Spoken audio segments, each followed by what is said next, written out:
Join me as I dive deep into Nigeria's surprising role in the fight against apartheid in South Africa, as we uncover the untold stories that changed history. Today, we're going to explore a fascinating chapter in African history that often gets overlooked. Nigeria, the most populous country in Africa, played a significant role in the fight against apartheid in South Africa, just like some other African countries played their part. But it seems Nigeria's role is always overlooked. And just how significant was it? That's what we're about to find out. As we all know, apartheid was a brutal system of institutionalized racism that plagued South Africa for decades.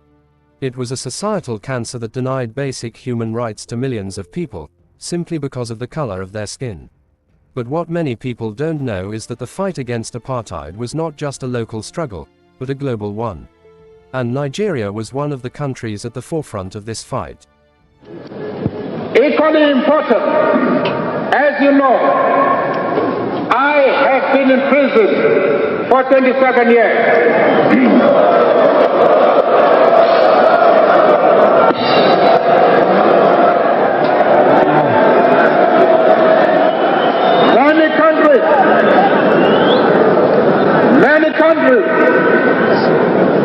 Many governments, many organizations, many individuals called for my release. Loudest in that call was the government and people of Nigeria. Nigeria has given us a lot of financial and material support. They have assisted us not only in the form of funds, and in that respect, they have been among the most generous donors to our coffers. In March 1960, about 69 black people were massacred in Sharpeville, South Africa, by the white apartheid police. Later that same year, on October 1st, Nigeria successfully liberated itself from 160-year British occupation. The new Nigeria's leaders' reaction to the Sharpeville massacre has changed everything in South Africa from then on. Here is a letter to Nigeria's then Prime Minister, Abubakar Tafawa Balewa, sent to the African National Congress, ANC, militants on April 4, 1961. Immediately after sending the letter, Sir Balewa lobbied for the effective expulsion of South Africa from the Commonwealth in 1961. Beyond political support, Sir Abubakar Tafawa Balewa was the first leader to provide direct financial aid to the ANC from the early 1960s. At the height of the liberation movement in the 1970s, Nigeria alone provided a $5 million annual subvention to the ANC and the Pan-Africanist Congress, PAC, annually.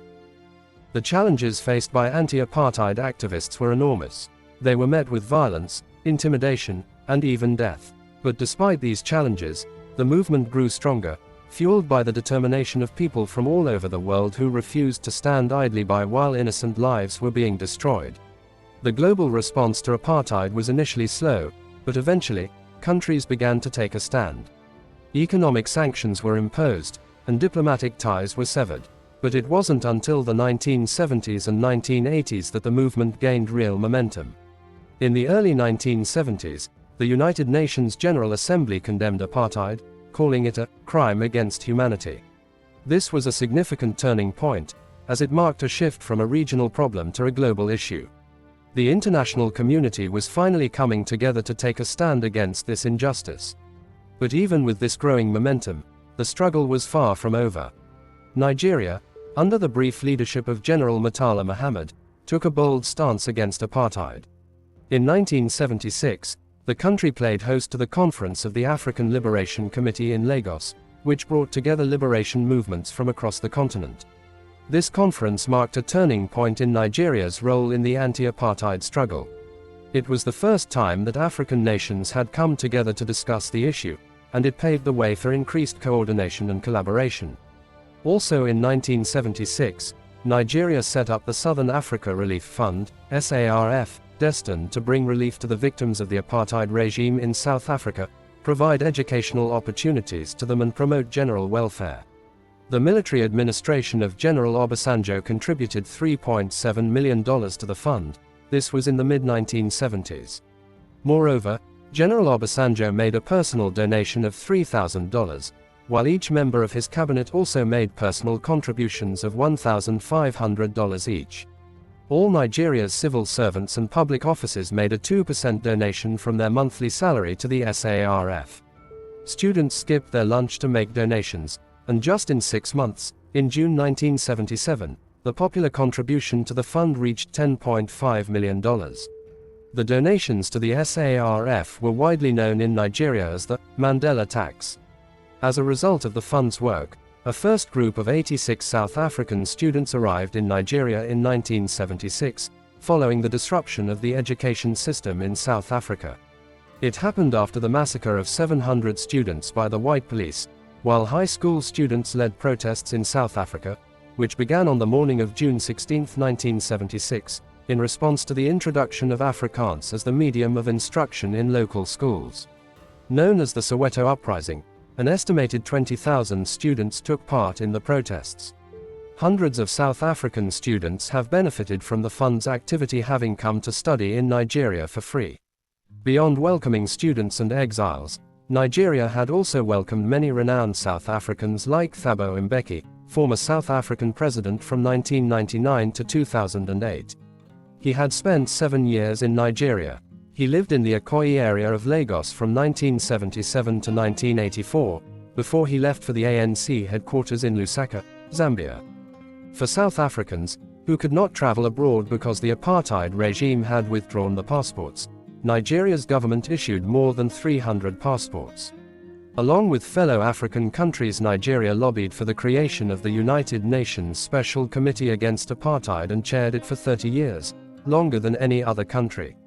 Between 1973 and 1978, Nigeria contributed $39,040 to the UN Educational and Training Program for Southern Africa, a voluntary trust fund promoting education of the black South African elite. As for trade, Nigeria had refused to sell oil to South Africa's apartheid government for decades in protest against the white minority rule. Nigeria had lost approximately $41 billion during that period. Above all, Nigeria was the only nation worldwide to set up the National Committee Against Apartheid, NACAP, as early as 1960.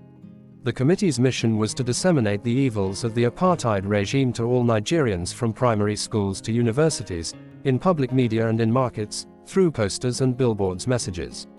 The NACAP was also responsible for the coordination of Nigeria's government and civil society joint anti-apartheid actions and advising of policy makers on anti-apartheid decisions. For over 3 decades, the NACAP had successfully built alliances with labor movement, student groups, progressive elements and other international grassroots organizations within Nigeria for effective anti-apartheid activities. In fact, until the 1960s, the ANC fight against the apartheid regime in South Africa was yielding very small results. The whole world was quite indifferent to the suffering of the black South Africans. Moreover, Western countries strongly supported the apartheid regime, providing it with technologies, intelligence and favorable trade agreements. Things started changing dramatically only after African countries became independent in the 1960s. Nigeria's contribution to the anti-apartheid struggle went beyond just hosting conferences. The country provided significant financial support to liberation movements, including the African National Congress, ANC. In fact, Nigeria was one of the largest contributors to the ANC's fund. This financial support was crucial, as it enabled the ANC to continue its fight against the apartheid regime. Nigeria's diplomatic efforts were also crucial. The country used its position on the international stage to put pressure on the apartheid regime. From 1960 to 1995, Nigeria alone spent over $61 billion to support the end of apartheid, more than any other country in the world, according to the South African Institute of International Affairs. One key moment that illustrates Nigeria's pivotal role in the anti-apartheid movement is the 1979 Commonwealth Heads of Government meeting. During this meeting, Nigeria, along with other African countries, threatened to boycott the meeting if the British government didn't take a stronger stance against apartheid. This threat forced the British government to take action, and eventually, they imposed economic sanctions on South Africa. Nigeria has never let go of any opportunity to denounce apartheid, from the boycott of Olympic Games and Commonwealth Games, to the nationalization of British petroleum assets in 1979. This meeting marked a turning point in the anti-apartheid struggle. It showed that African countries were willing to take a stand, even if it meant going against more powerful nations. And it was Nigeria that led the charge, using its diplomatic muscle to bring about real change. Unfortunately, it seems some brothers and sisters in South Africa have not acknowledged the effort of Nigeria. When Nelson Mandela passed away in 2013, Nigeria's president was not even given the opportunity to speak at the event. At the same time, the representatives of the United States and the UK, two countries which supported the apartheid regime, were in the spotlight. In conclusion, Nigeria's role in the fight against apartheid was significant. The country's financial support, diplomatic efforts, and bold stance against the regime played a crucial role in bringing down apartheid. And yet, this chapter in African history is often overlooked. What do you think about Nigeria's involvement in the anti-apartheid movement? Share your thoughts in the comments below. And if you want to learn more about other fascinating African stories and history, be sure to subscribe to this channel.